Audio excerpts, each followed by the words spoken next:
Otto. Oh, you look great. And you, my darling, I could sell you. Let me tell you what the going rate is. Let's rock. Thanks, Dad. Can I get a whooping? Whoa, No Man presents, live from the nudie bar, the Married with Children podcast.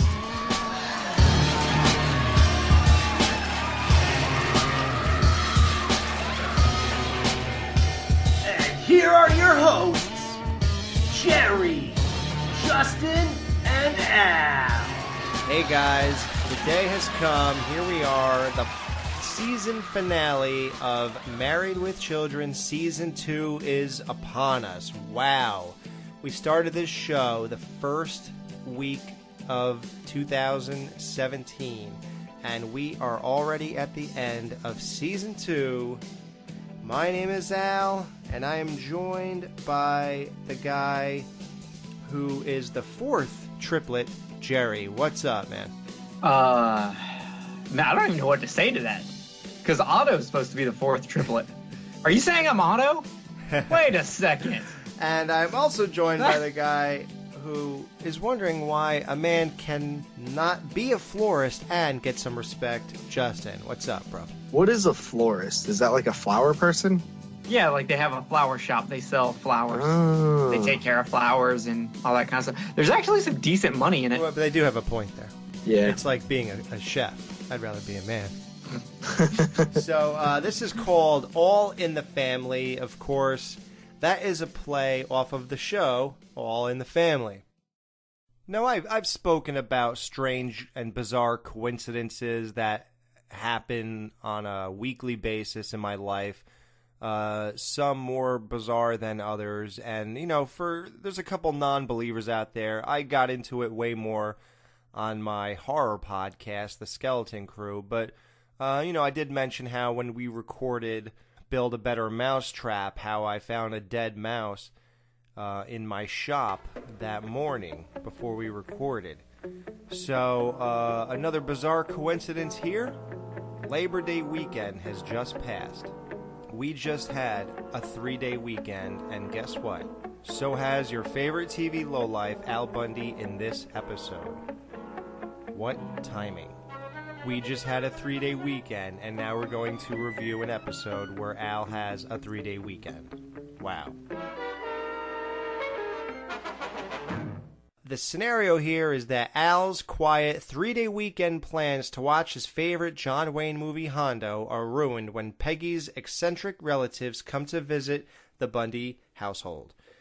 Peg is her maiden name. I don't know if we ever brought it up yet. I'm sure we did. It's Wanker. Her name is Peggy Wanker. And a wanker is people in England. A wanker, is that somebody who's like a jerk-off? Yeah. Okay. Same thing.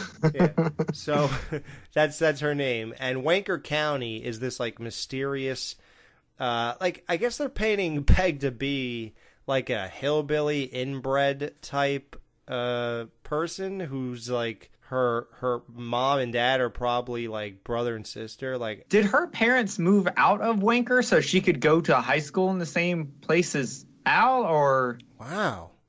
I don't know. And how far do they travel to get to Chicago? Because I feel like Peggy's mom's been pretty big for a long time.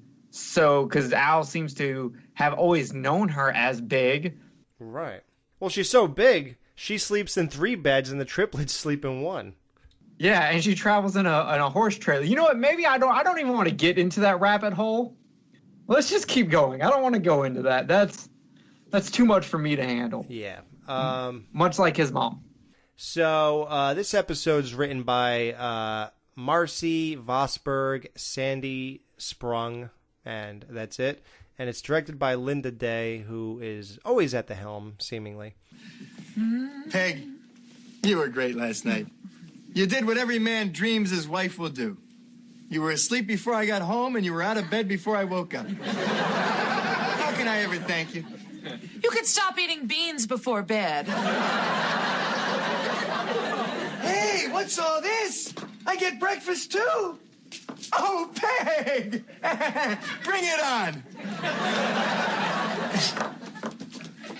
Ooh, spices too. Do the kids know about this?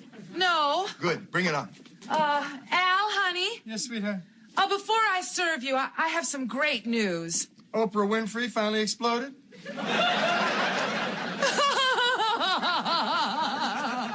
Oh, no, Al. But that's so funny. You're just the greatest. Who's coming to stay with us, Peg? Just my mother. No. And my uncles, Irwin and Otto. No. And the wanker triplets. No. Oh, but Al, they're my aunts. They're no trouble. Peg, God only knows how old they are, and they sleep in the same bed. It's amazing. The triplets sleep in one bed, and your mother sleeps in 3. Well, honey, they'll only stay for an undetermined period of time. Peg, now this is the first 3-day weekend I've had in a year. It's not like I'm gonna have a good time. You and the kids are gonna be there. Not the wanker wagon from Milwaukee, Peg, please, not that. Hondo's gonna be on this weekend. Now that's some of the Duke's best work. It's never on TV. I got a blank tape already. I wanna watch Hondo, Peg. I want a clean tape of Hondo. No one is going to interrupt you watching Hondo. Remember when they were here last year? Shane was on. Just before it came on, Uncle Otto bet Uncle Irwin he couldn't stick his head through the TV. I didn't see Shane that year, Peg. Well, I know, Al, but you saw the end from the emergency room. Come back, Shane. Shane, goodbye, Shane. That's all I saw, Peg. Yeah, the family comes over. They're Milwaukee. So how far is Milwaukee from Chicago? It's like 2 hours away, because I'm pretty sure that Jeremy goes there sometimes. Oh, to Wanker County? Not to Milwaukee, but to Wisconsin. Okay. No, I'm pretty sure Jeremy's from Winker County. Oh. Probably. So they come in and visit. Otto is like a flamboyant, A gay showman. Yeah, I guess he's gay. I mean, they don't really make that completely clear. He's also like he's a pimp because he sells women. He told Kelly, "You look good enough I could sell you," or something like that. Yeah, at first I was like, oh, he's kind of like the ringmaster. He's the showman. He's the leader. But it just started getting really creepy. But then I was like, later on, he starts talking about how much money he makes off of the triplets, and he gives 2 different prices during 2 Racing at carnivals, beer fest. Last month they worked regular and cleared a neat $88.50. Don't tell the IRS. Now something's happened that's threatened the act. They face the audience? Elena, tell him what you want to do. I want to marry. If Elena gets married, the triplets will be torn asunder. And worse, if she goes on a honeymoon, we'll lose 17 gigs. That's $34 and change. Interest will wane. Oh, my God, the public will forget. It happens. Look at Glenn Campbell. So how does that make... that math is not quite right there, Otto. Wait, how many shows did they say they would miss? 17 for the honeymoon. Yeah, so they do a shit ton of shows a day then. I guess so. But I mean, it doesn't really make sense, and it could just be Otto just throwing whatever number comes out, because in that area, who really cares? At first he's just trying to sound impressive. And at the same time, it's like, they're wankers. Can I really sit here and start getting on him for not doing math correctly? Right. Well, the actor's name is James Gypsy Haake, Haake, Hake, I don't know. He's known for To Be or Not to Be from 1983, The Morning After 1986, and Troop Beverly Hills 1989. And he started acting in 1983, and he stopped in 94, and the last role he played was a transvestite. So this guy is no stranger to the flamboyant. And he was not supposed to play this role. I'm sure y'all noticed at the end of the episode where it said, in memory of Divine. Yeah. Divine was a famed drag queen, appeared in a lot of John Water movies. She was hired to play Otto for a reoccurring character on the show, but literally died the day before filming of this episode. Really? Yes. Huh. So I got to give it to the actor who played Otto. He obviously got last minute notice, came in, and still killed it. Right. Did you guys notice the scene where they're singing? Right. I mean, I saw it. What do you? They're like all the guys, and then he doesn't sing, and then they're like all the ladies, and then he's singing with them. Yeah, that was pretty funny. I have that written down. Yeah. Yeah. I mean, he's an interesting character, and he definitely did great for this role. So that's good. Did either one of y'all have? Well, let me ask this to JP. JP, at the beginning of this episode, there's pots on the stove. Al's in a good mood. At what did you like fully expect that there was something wrong here? I mean, I figured it couldn't last. Yeah, something doesn't add up. Because I know that this show isn't about this. Yeah, I was watching. I'm like, there's pots that look unused on the stove, and maybe it's because I like start paying like really close attention to the openings, because I feel like there's always something in the opening that kind of sets up the tone for this episode, or sets up someone's motivation. And I was just like, something's not right here. He's thanking her for being in bed asleep before he got home and out of bed before he woke up. There's breakfast coming. There's spices. He gets salt and pepper. And then, of course, she breaks it to him that her family's coming. Yeah, it's a fake breakfast. And the family's coming, and there's nothing Al could do about it because she already invited him. So she has this like family, and there's triplets in it, and they're actually real people. Millie Del Rubio, Elena, and Edie, and I think that's the names they used on the show too. They're the Del Rubio triplets. I don't know if like they're a real act or whatever, but she was like the one Millie Del Rubio, I guess. She's dead now. She died in 2011, but she was in like Pee-wee's Christmas special, Mother Goose, Twin Sisters. She was in Full House. You know, like the Golden Girls. Like these people are actual actresses and I guess singers. Like I don't know if they actually have a whole thing where they like play in circuses or like whatever they do. It seems like country bumpkin, but it's odd. And the last person worth mentioning is the most famous, obviously, in this whole thing. And it's weird because his name is King Kong Bundy. So he's the perfect person to be a Bundy. Oh, I've got a fun fact for you. What's that? The Bundys are named after him. The show creators admitted they named the Bundys after King Kong Bundy. Oh, and King Kong Bundy, his original name was Big Daddy Bundy.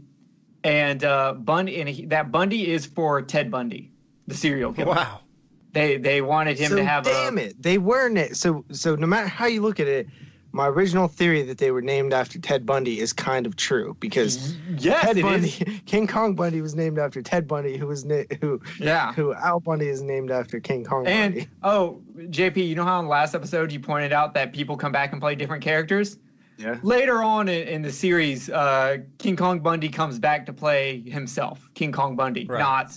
not the brother. Yeah, that's weird. And you have to just like suspend disbelief and whatever. But it is odd that he got to be like a real character, and then he was just reduced to, well, dude, what are we gonna do with him? I don't know. Just have him wrestle. Yeah. Do they not like ongoing? Do they not show Peggy's family as much? Like, once again, they got around not showing her mom. Right. But do her brother and her brothers and sisters never show back up in this series? No, never again. See, really? Oh, I hate that, man, because to me it's like, okay, if you're going to go, like, this is the problem with going so over the top with the family members, is that it seems impossible to bring them back. And yeah, I hate that in sitcoms. I hate that. It always bugs me. Like it seems like all the time, like somebody, oh, that's your Uncle Slim Jim or something, and it's like, like you never see that guy again because he's so weird. But like, yeah, I wish that they would. Like, why couldn't King Kong Bundy be on the show? Like, you ever watch Boy Meets World with Van Vader?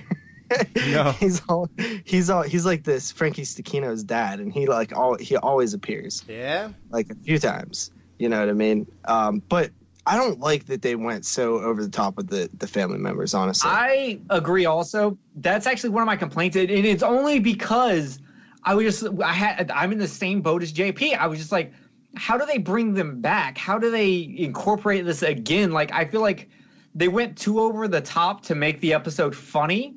And I think in the long run, us, the viewers, pay for it. I think they could have came back and we could have been dealt with more of their antics, you know. Apparently, do you really like their antics, though? Yeah, I think Otto and Irwin are great characters. I think King Kong Bundy is. I don't really care about the triplets or the other dude. You know what? I liked Otto. I thought Otto was funny, and I didn't care about the others. Yeah? I guess there's something for everyone. Yeah, because King Kong Bundy was a little bland. And the triplets, they're there for the plot device, but Otto at least had some really funny lines to me. And Otto felt lived in. Yes. I will agree with that. He just came off a little weird to me.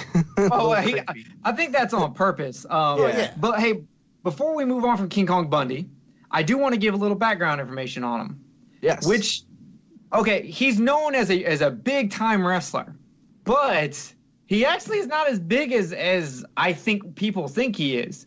He did appear in like 3 WrestleManias. Dude, he headlined WrestleMania 2. Yeah, but WrestleMania, which is a pretty big deal. It's a huge deal in wrestling. No, because WrestleMania didn't get big until WrestleMania 3. Yeah, but don't matter. The first 2 were kind of really small. But even then, both he had 3 WrestleMania appearances, lost all 3. WrestleMania 2, he was in the main event against Hulk Hogan, right, and lost. Course. It was a steel cage match.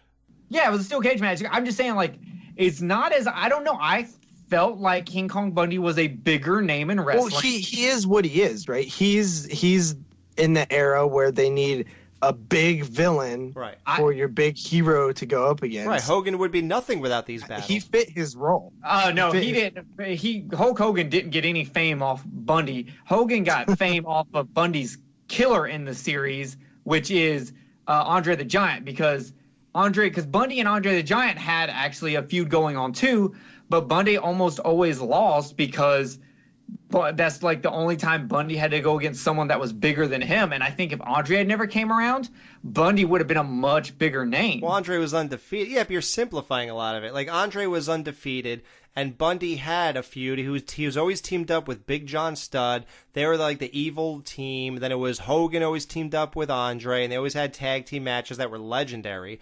You can't be great without a great villain. You need an antagonist and a protagonist. It doesn't matter. Like, Batman wouldn't be anything without the Joker. I don't think anybody's putting King Kong Bundy up there with Hulk Hogan and The Undertaker and those guys. That's my point, is he honestly got more just brought down as a jobber with a better name. I don't think it's fair to say the Batman and Joker comparison. This is more like the Batman and... Okay, Batman and Roddy Piper. I mean, Hogan and Roddy Piper. Never mind. Yeah, maybe not even that. No, Roddy Piper's even bigger name than him. Yeah, he is. No, because I messed everything up. Never mind. My whole point is that I thought Bundy was a much bigger character and much more influential into wrestling than he actually was. He even got traded around between a lot of the staple families who do all the manager. And I was reading about it today. I was like, man, I really thought he was bigger than this. He did come back for WrestleMania 11, but he lost to The Undertaker. He was Undertaker's 4th victim in his long-running undefeated streak. He was the king of the 5 count. He used to do a avalanche and a splash, and he would pin you and count to 5 instead of 3. He started that before he joined WWF. They let him do it for a little bit of WWF, and then they took it away from him. That's a pretty cool gimmick. I didn't even know about that. Yeah. I'm kind of pissed that WWF took it away from him. That's brilliant. Yeah, that's cool. Yeah. I just think he ended up getting overshadowed by other people, but he did go on to win a lot of titles in independent wrestling. And he also dropped an elbow on a midget in WrestleMania 3 in front of 93,000 plus. Okay. It was a tag team match. He was going against Hillbilly Jim, and they both had 2 midgets with him. And supposedly the midgets were supposed to fight each other, and whenever they tagged the bigger guy, the other midget was allowed to run back and tag their big guy. But when the one tagged, Bundy kept him in or something. He slammed him and then dropped an elbow, and he was disqualified. It was amazing. But let's also talk about the more important fact about that story is that he thought he was the reason the midget died, because the midget died. Not that day. He died like later, but he thought it was because of chest complications from getting the elbow. But it was ruled that it was not from that. It was from not pneumonia. It was something else. But he actually thought he killed the midget. Oh, geez. That was him. He thought that he killed that person, and it was something that grieved him for a long time. But he did wrestle for a long time. He stayed in independent wrestling forever. Oh, forever. Like into the 2000s. Right. Forever. So yes, I just wanted to drop that. And he was in some other movies, but honestly, he's still alive, right? Oh yeah. Yes. Yeah, he's still alive. But nothing bigger than Well, can you name at least 2 movies? I'd like to see them actually. He was in a movie with Richard Pryor, and I can't think of the name of it now. Okay. Well, if you come up with it, let me know. So, so the mom is on her way there. Of course, thank God, is played by nobody, because her mom is better off imagined than seen. Yeah, I'm 100% with you on that. I'm glad that they haven't. Yeah. And I don't know if they ever do, but I almost like the mom being like in the silhouette, like just what we know of her. You know what I mean? It's awesome. I don't want to. Yeah. Hey, wait, Alex, did I write my notes wrong? When Peggy's telling Al who's coming over, she says, my mom, my uncles, and my 3 aunts, but later on, don't they get called her brothers? That I didn't notice or focus on. Who's coming to stay with us, Peg? Just my mother. No! And my uncles, Irwin and Otto. No! And the Wanker triplets. No! See, in my memory, I thought at least one of them was her brother. Like, I don't know where I'm pulling that from. You said brother before. Assumed it. Yeah. Huh. So Peg's mom is so big that she has to be transported in a horse trailer, which is insanely embarrassing. I mean, no wonder why she never leaves the house. And Al caused this. Anybody else like picture like Gilbert Grape? Yeah, pretty much. When they talk about her mom. Pretty much. I mean, if you like, that's what I always just think of. Yeah, or you should watch My 600-Pound Life. Maybe. No, quit telling. You're like the 18th person in my life to tell me that. No, I'm not doing it. Hey, JP, do not watch that nonsense. There's much better things to do with your time. They had a guy one time. They were trying to make him stop eating, so he hung a rope out of the window with a bucket, and the delivery guy would put fried chicken in it, and then he had money in there, and then he would pull it back up and eat it when the people thought he was eating healthy. Dude, I can't watch. I don't know how people get into that stuff. I can't watch stuff like that. I just saw one episode. Yeah, sure you did. Apparently an episode that involves someone Buffalo Bill food to people. Yeah, exactly. So Al has a landmark.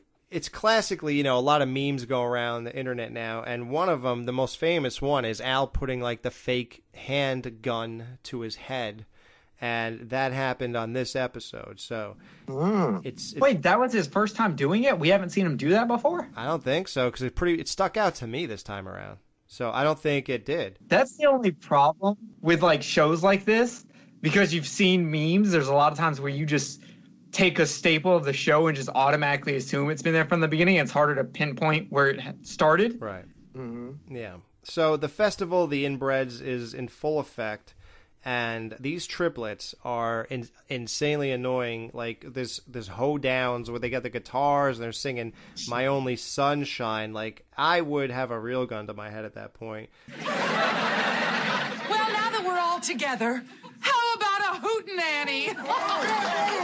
No, wait. No hootenanny. See, I forgot to put that on the list. You are my son. Too late, Al. My only sunshine. You make me happy when skies are gray. When skies are gray. They decide they're hungry, and the dog doesn't want to get eaten, so he bolts upstairs. And that was the best dog visual gag. Ever. That might even top him eating the shoe. Oh, Santa's shoe? Yeah. Santa's shoe. Him eating the bone. Like, that gag was hilarious. Yeah, that was legendary. I mean, when that happened, it makes me laugh every single time. Yo, how do you feel about, like, when the kids are coming down to say hi to everyone? Like, Kelly is obviously, like, super cool with Otto. Bud is, like, really cool with Irwin. Irwin. But the fact that, like, the look that Bud gives Otto. Oh, it's amazing. Hey, look who's here.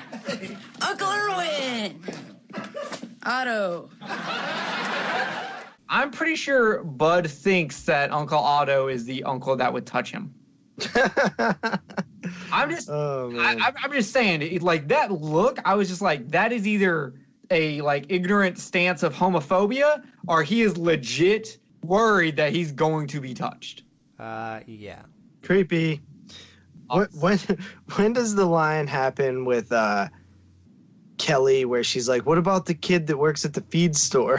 Oh my God. That was the best. That's my favorite line of this whole episode. Yeah, like they're trying to determine who's, well, that's ahead, because that's like when they're getting married or whatever. But okay. Yeah, we'll get there. Trust me, that's in the notes.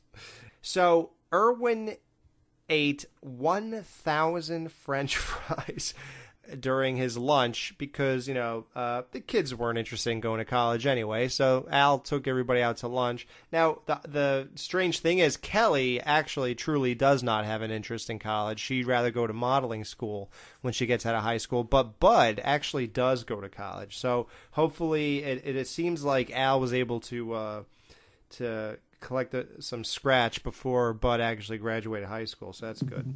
So with that French fry joke, I was kind of upset that they didn't have a chug the spud joke. Dude, me too. But at the same time, I was also like, since that place is shut down, it couldn't have been a true one, but they could have still been like, oh, look out, he could have gave you a run for your money. Yeah. See, that's the kind of, but see, that's the stuff where I'm talking about. Like, I don't think that these people really think about continuity. Well, that's whatsoever. not a continuity. That's just a missed opportunity. Right, because it is closed. They shouldn't be doing that. Yeah, it's just a missed opportunity for a good joke. Right. Yeah, that would have been a killer joke. Yeah. If you would have been like, if somebody would have been like, look, Al, if Johnny B. Goods was still open, he could have gave you a run for your money in the spud chugging contest or whatever, It would have been awesome. Like, if we were involved in the production, we would have probably make sure all these things were inserted. That's the first thing I thought of. If they would have had like something as small as like Bud going chug a spud, and then Al just like looking over and glaring at him and just being like, "That's retired," or "It's been done," something like that. Yeah. So Al has to go to the bathroom, and Peg's mother is taking a bath. Daddy's in the bathroom? Mom's up there taking a bath. Well, maybe he won't notice.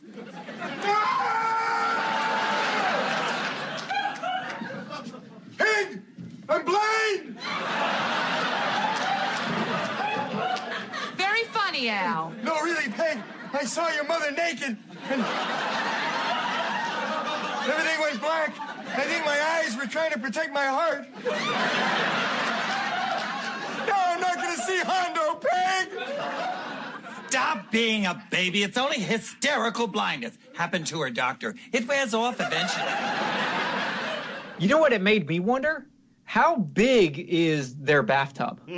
Like, because they said take a bath, not take a shower. And that could just be, like, they didn't really think about it. But to me, that means she's sitting down. Right. But I'm assuming she is standing up taking a shower. But I was just like, I don't know about this. I want to let you in on a little family secret. You're the fourth triplet? Well, Elena, tell him what you want to do. I want to marry. Somebody outside the family, right? Well, in Wanker County, nobody's really outside the family. Well, how about that boy John who works at the feed store? Yeah. I guess he's family.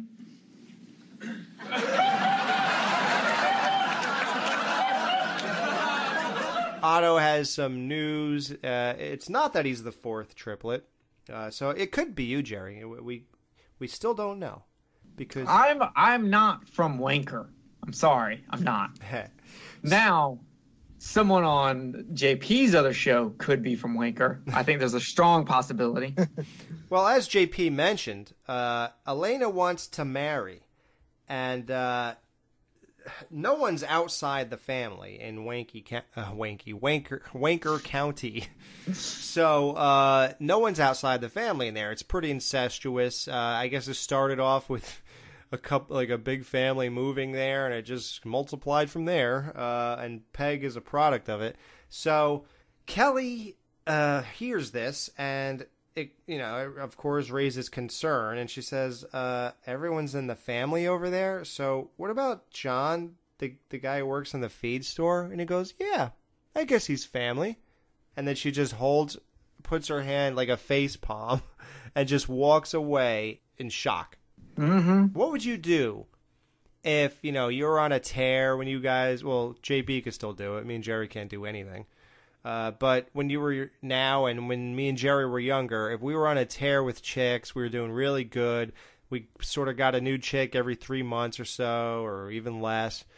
And somehow we come to find out that one of the girls we were with is related to us. So I have a funny story.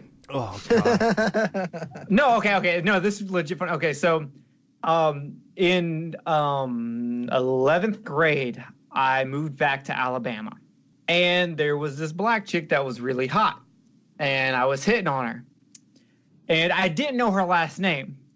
When I finally found out her last name was Herring, which is my last name, I was like, wait a second. And then I found out that there is does this mean I'm black?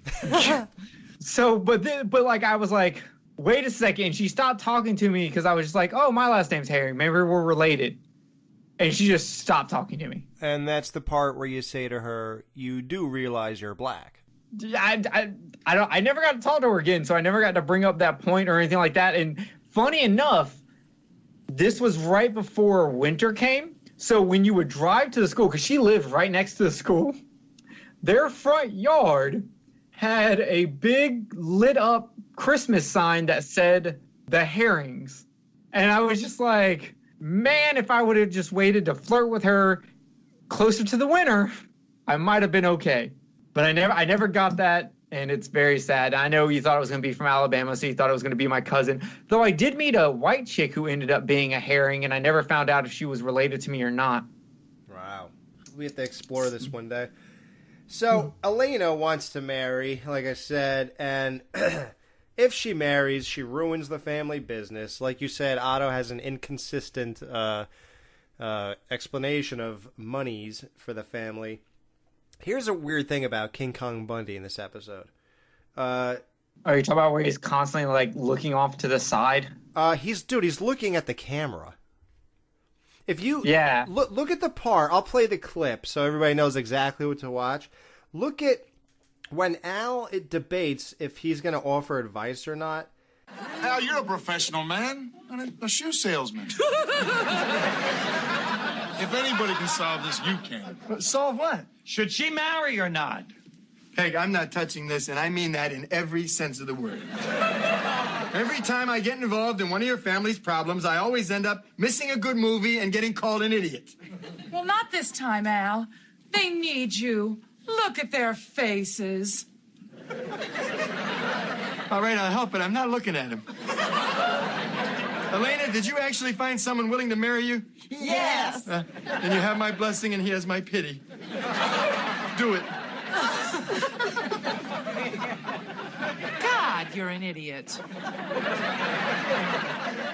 King Kong Bundy does this strange thing where he just repeatedly looks right into the camera over and over and over again when he's supposed to be acting and in the moment.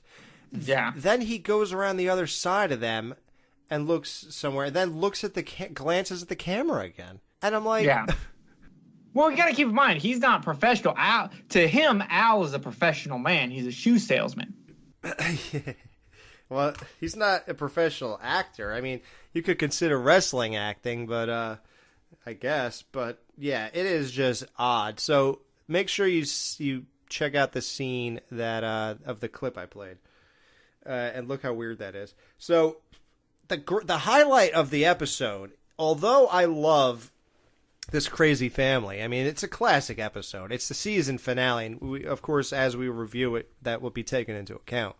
because the first season just bombed with their season finale. I mean, or was it that we didn't like the opener season 2? I don't know. No, we just felt like that episode shouldn't have been the season finale. It should have been like 16 years or another one. It just, the season finale for season 1 just wasn't strong. No. It wasn't it like Johnny Be Gone? I think so. Yeah. Steve and Marcy is the highlight of this episode. I mean, this is timing. This is gold writing. This is just how something is supposed to be done. So Steve and Marcy are trying to have a romantic night, which is pretty hot because it starts off downstairs on the couch. And I guess once they get into it and Marcy does her thing and whatever, they head upstairs to bed. Well, no, they never head upstairs. Well, they normally do. Yeah, they normally would. He's like, we're like one kiss away from this being a sexual... earth-shattering sex, yeah. Yeah, earth-shattering sex. I never had earth-shattering sex. I mean, or maybe I do, and I just take it for granted. No one's had it because the Earth's still here. Oh, Alex right. does. Yeah. I love these perfect times together. The wine is chilled, the candles are lit, and we are a kiss away from magnificent earth-shattering sex. Ignore it. Whoever it is will go away. Hey, you guys, open up. This is a test of wills. I am not answering the door to that man.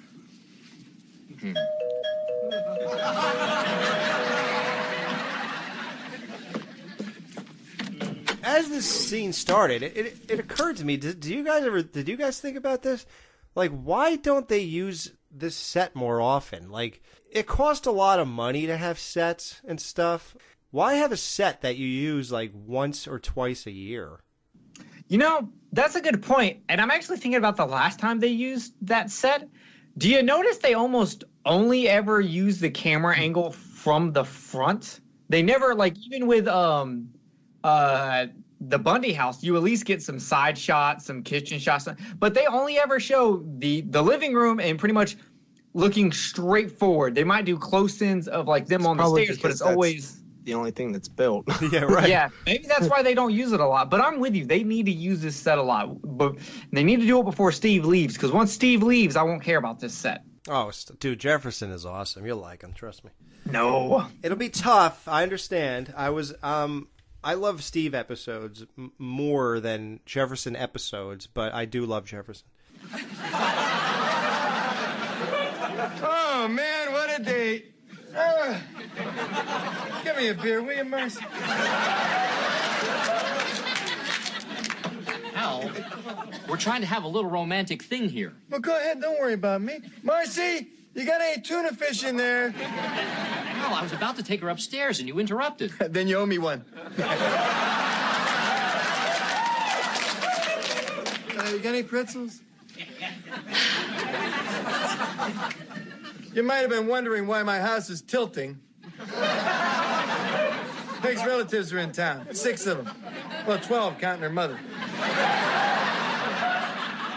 We're out of pretzels, Al. How about some lime? No, thanks. Nah, I was just getting ready for a great weekend. Did you ever just want to be alone? Well, you know where I'm coming from. See, all I want to do is sit down, watch Hondo in peace. Well, what were you guys thinking with the call back to episode 1 where Steve just goes hog wild on Marcy's mother? Did you ever try to watch something and have a bunch of in-laws drive you crazy? No, Al, that's where I'm lucky. Marcy's family is just a blessing.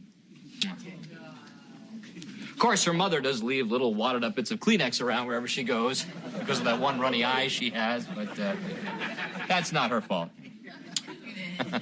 What is her fault is she's too cheap to go to a doctor and get it fixed. No, she comes over here and complains incessantly about it while we try to eat, as if looking at it doesn't tell the whole story. That's enough, dear. You know, she'll only eat eggs. We could have a turkey dinner set out. You know what she does? She looks at it with a runny eye and says, "What, no eggs?" Everybody hates her. Honey? God, she makes my skin crawl. Oh, that was hilarious. Talking about the dripping, the running eye, and she only eats eggs. We'll have a turkey dinner, and she wants eggs. Where's the eggs? Which led to the one of the best jokes ever. You know why you have such chicken legs, Marcy? It's because your mother eats all those eggs. Now, do you guys hate your mother-in-laws? Well, I guess, Jerry, you can answer that. No, I've got, I don't hate my mother-in-law at all. I like my mother-in-law. Yeah, she's fine. I got no issues. You? I have to be very careful how I answer this. No, just kidding. In the beginning, she was like an insane pain in the ass. Like, she would have this advice that I didn't ask for, and she anything you said, like if you had an issue with, like if I had issues with my parents, and then for some reason it was brought up to them or whatever, she would, like, to the death always take the side of my parents, as if the kid of the parents could never be right, and the parents have this almighty wisdom where everything they think is right, everything they do is the right, and you're wrong, how dare you question it. Like, she has that weird old school parenting mentality, and that just infuriated me. Like, I just got up and walked out of the house from on Christmas morning one time because she did this, and I don't fight with them or nothing. I was like, well, I don't really care to talk about this anymore, and I'll just get up and like walk out of the room. So yeah, it was bad, but as I suppose proven myself or something, like I'm not trying to, but they just observe things in my life, and I think they see that although I'm like not normal in the ways of like a regular person, I think they see I'm together enough that they don't have to worry about anything, so they just kind of leave me alone. And I took their daughter out of the house, or they're good. Yeah, maybe they're just upset that you're not actually on the cast of the Jersey Shore. I would never fit in. I'd fit in with Married with Children before Jersey Shore, believe me. So when's our Jersey Shore podcast starting? As soon as this is 5 years. So yeah, that's a legendary. That whole scene with Steve and Marcy is amazing. So, hold on. What war do you think Steve's dad supposedly gave information to the enemy?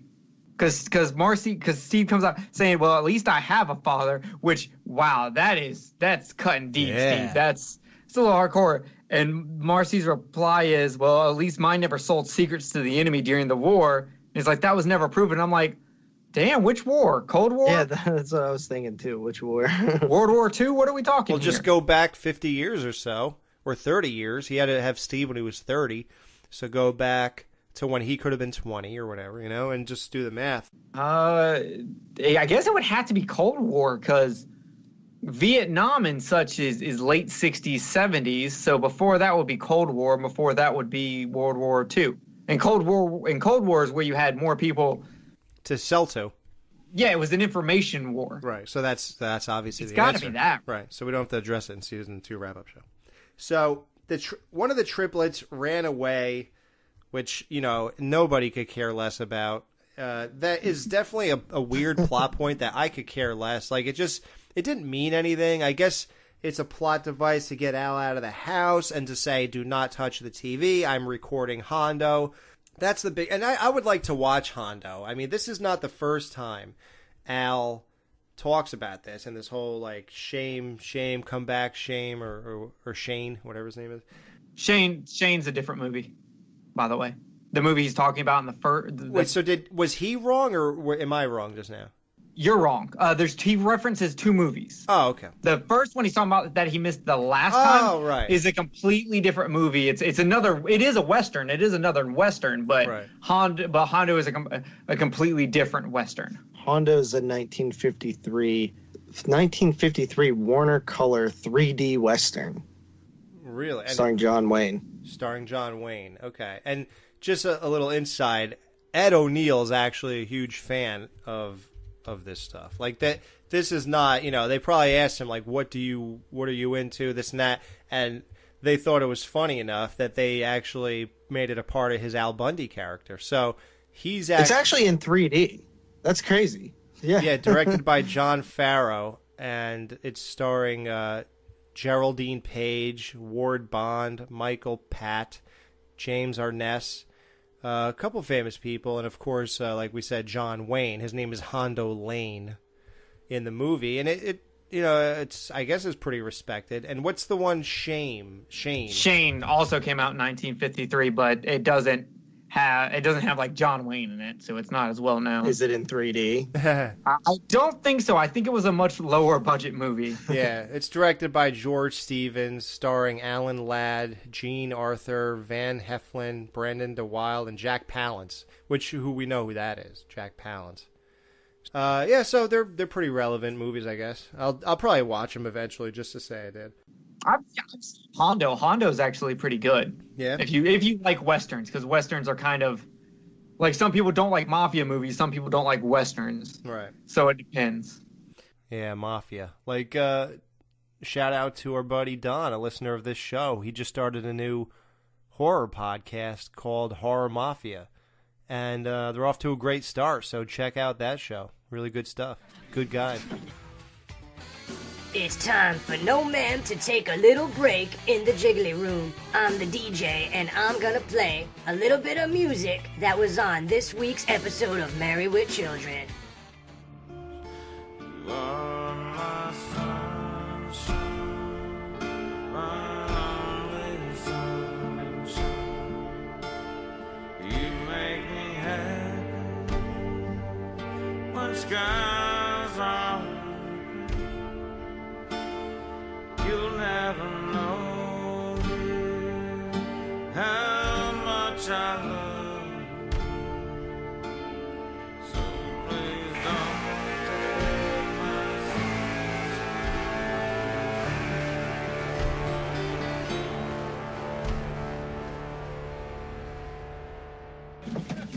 Come on, get in. Oh, Al, you found them. Where were they? Down by the docks. It was just luck. We were all trying to sign up for the Merchant Marine. Now, did I miss Hondo? Because that's the only reason I came home. It taped. I get to watch Hondo. What about my problem? Your lives are meaningless compared to Hondo. Now, I want silence. Not a whinny, not a moo, not a peep. It's Hondo time. Welcome to John Wayne Weekend. We proudly present his film, Hondo. Like I said, the triplet ran away. Al has to go, and while he's doing this, Hondo is supposed to be getting recorded on his VCR. He comes back. Turns out he found her. Al goes to watch Hondo that he recorded. He's so happy. Yes, it taped and this and that. I don't know about this. Al's gonna be mad. Oh, who cares about him? This tape is for Peggy. Besides, we'll be long gone before he sees it. Now, don't forget to hide that tape so that buffoon doesn't find it. That's insulting. What do you think I'm gonna do? Just leave it in the machine? You are so beautiful to me.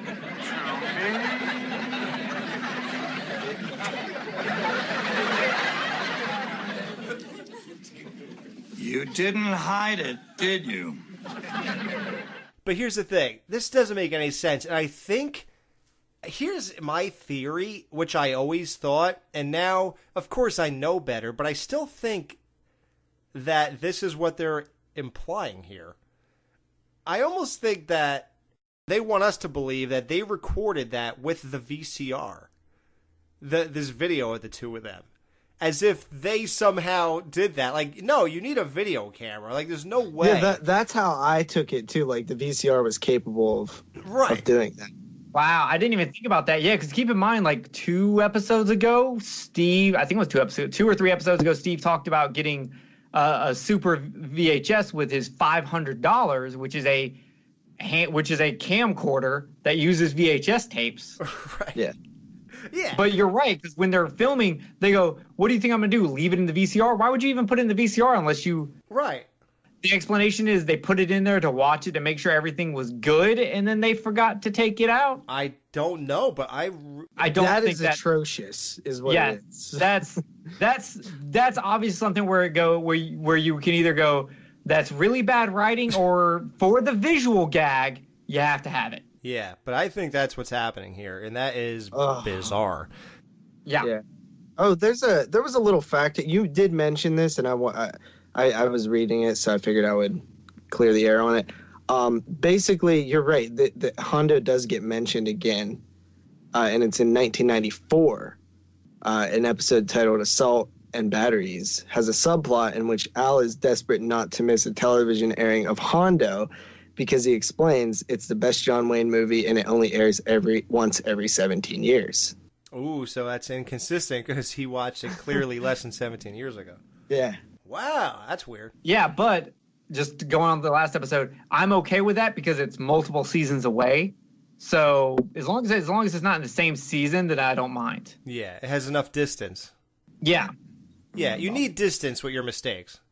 I feel like we all need to watch Hondo now. I would like to. I really would. It would be funny. Imagine if we reviewed Hondo for like some in-between-isode one week. Bonus. Yeah, like a bonus-ode. Listen, my pap absolutely loves Westerns, and he's probably seen Hondo 1,000 times, so. I wonder if it's that good. I don't know. I'm kind of curious on Hondo now. I've seen it because I saw it with my grandfather, but that was like at least like 10 to 13 years ago, but I remember it being good. Then we have to do it. So Al is fed up at this point, and he tells them all to move close together as if he's going to take some kind of family photo, but he sends the kids and Peg upstairs, and they're all, Peg even goes upstairs, and of course, now we have to dismiss logic at all with her actions and saying, why? What are you doing, Al? Instead of questioning it, she just goes upstairs. But we find out that really is irrelevant because, well, within a minute, I guess. So he gets them all together, goes in the closet, pulls out the shotgun from the mouse episode, and says, Everybody sit down, because I'm taking charge now. Peg, kids, go upstairs. Because I'm solving everybody's problems now. Everybody move close together and say, Swiss cheese. And he's going to blow this family away. And you never even see their reaction, which I don't know if I was let down about or I just sort of wish I saw them running or do something or be worried. But they just kind of stay on Al. And then the camera, gets blurry or whatever, and then it's Al's face, and he's, daydreaming, and then they're still in the middle of the conversation in the beginning of the episode where she cooked the fake breakfast to win him over. Al? Honey, you're sweating, and you haven't answered me yet. Is it okay if my family comes for a visit? Once again, I guess, she says, it doesn't matter, they're on their way or whatever. And then it ends with the classic awesome scene of King Kong Bundy putting his head through the front door. Well, it doesn't really matter what you say. Besides, how bad can it be? We're here! Didn't Bud ask him, are we going to see if you could put your head through the front door again? He goes, if you're good. No, not the front door. It's the TV and then the TV salad bar. and the salad bar. Oh, okay. Yeah. Okay. Yeah. Well, by the way, guys, which was funny. I like that. If you want Hondo, $5.90 on Amazon, or the Blu-ray is $7.99. Is it? Yep. Maybe I'll get it. I think I'm gonna get it. Are we actually watching this? Are we doing this? I mean, I feel like he really wants to. No Ma'am will be right back to wrap up this week's review. Be sure to join their Facebook group page for all the podcast news and updates. Just type in www.facebook.com/groups/marriedwithchildrenpodcast. Be sure to subscribe to them on iTunes and please leave a review telling them what you think of the show. To subscribe to their YouTube channel, just go to channels and search up Married with Children Podcast. You can email them at marriedwchildrenpodcast@gmail.com. Thanks for checking out this review. Now the guys are going to give their final thoughts and ratings of this week's episode. Wow, guys, I still can't get over it. I know I've said it a couple times, but it just baffles me. We just started this show, and we are at the end of Season 2. That is amazing. We're flying through. I just want to thank both of you because we're doing a great job of staying on top of this. You know, it's very hard to release a weekly podcast. It is very... I thought you were talking about Kelly. Well, that I think we could start talking about her, actually. This is a celebratory moment because I think after we get done with our season 2 wrap-up show, I think we could say whatever we want. I'll double check for you guys, but I think it's on the table again. So, she's gonna be on the table, all right. Yeah, according to Bud, she'll be dancing on a table at an airport. So, yeah, we're doing good, going strong. Our our downloads are building. So thanks, guys. Keep getting the word out about our show. We're gonna keep going. It's just getting better and better, in my opinion. It's I mean, from my experience anyway, I'm having a better time every time we do it, and I think we're getting more in depth, which I like. Instead of just giving like a straight commentary, I think we're actually uncovering some things here. So now it's time to rate All in the Family, the season finale. Please keep that in mind. How do you rate this episode, Justin? How many taped over VHSs of Hondo are you giving All in the Family out of 5? I thought this episode had its moments.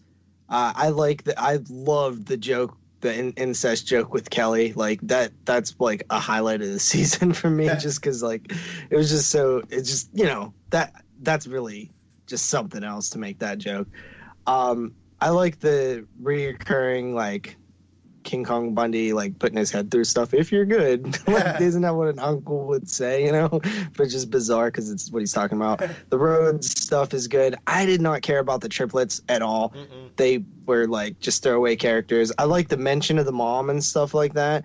But overall, like I don't know, man. I just expect more out of like a season final, I guess. And knowing that these characters never return is a little disheartening, and it feels more filler than anything, which is sad because it should be a historic moment, but since this moment really doesn't matter, then it kind of loses its value a little bit. And that's coming from somebody who knows the future. Like obviously if this aired and I watched it for the first time, that shouldn't affect the rating, so it shouldn't here either. But I just thought I would mention it. I'm going to come in at 3.5 taped over VHSs of Hondo.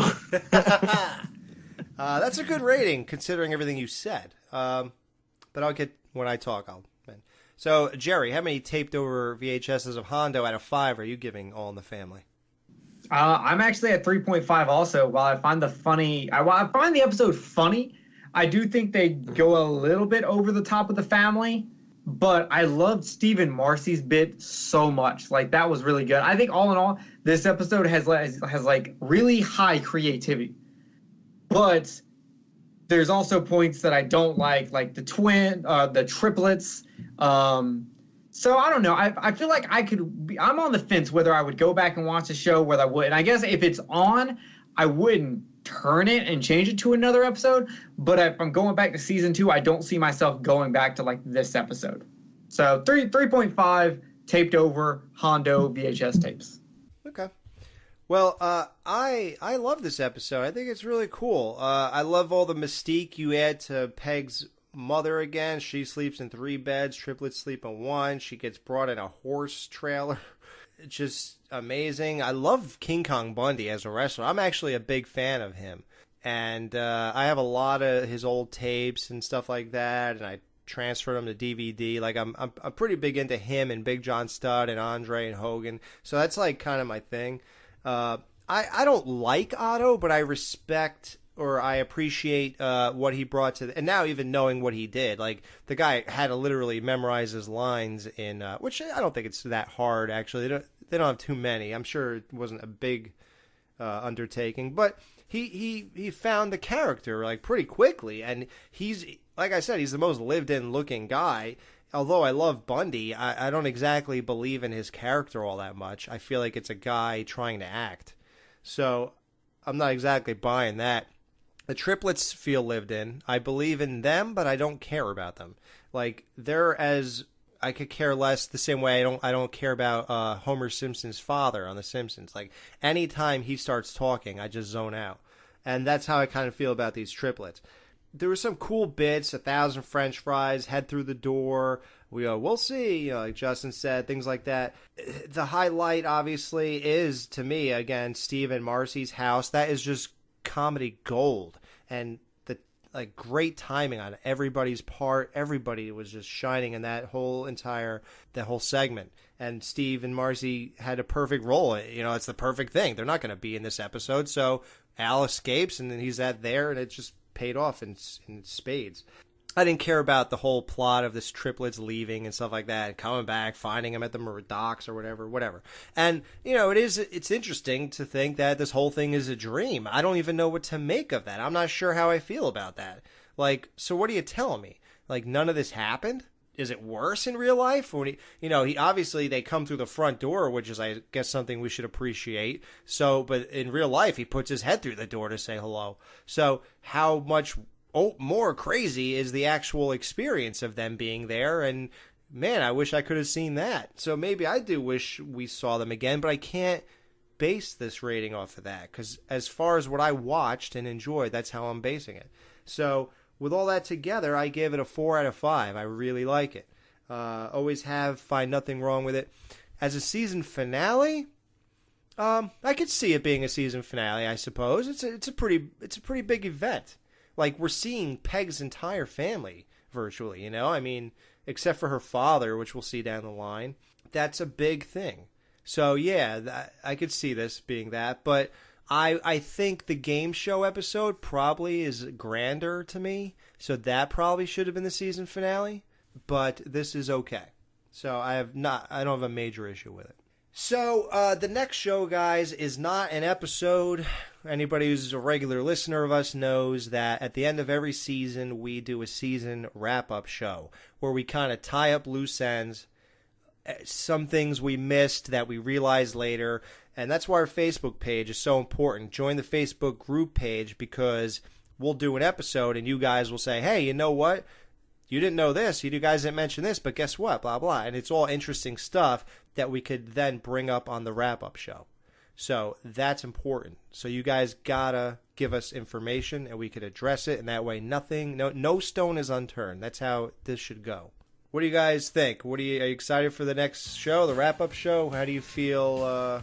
I'm more excited to get into season 3. The wrap-up show is good because we get to, kind of talk about our favorite moments for each characters and our top 3 favorite episodes and our top 2 worst episodes. Hottest chick. Sex points, which not a lot of sex points here. In fact, I think half of our sex points came from the last episode. There were 4 sex points in that last episode. Right. So they kind of dropped that a little bit, and I think it's because they started exploring other avenues. But I'm interested to see what y'all's top favorite episodes are and least favorite episodes. And what about you, Justin? How do you feel about? Are you excited to sort of put a cap on this season? Not only do I love, finishing a season because it shows you get to look back at all the work that you did and things like that, but it also refreshes your memory that wow, we're actually doing this. You know what I mean? We're going through it, and it kind of it feels good to finish a season. Because that's a lot of recording, that's a lot of prep time, and hell, for Alex, it's a lot of editing, which is just production. Yeah. So much more work than me and Jerry have to do.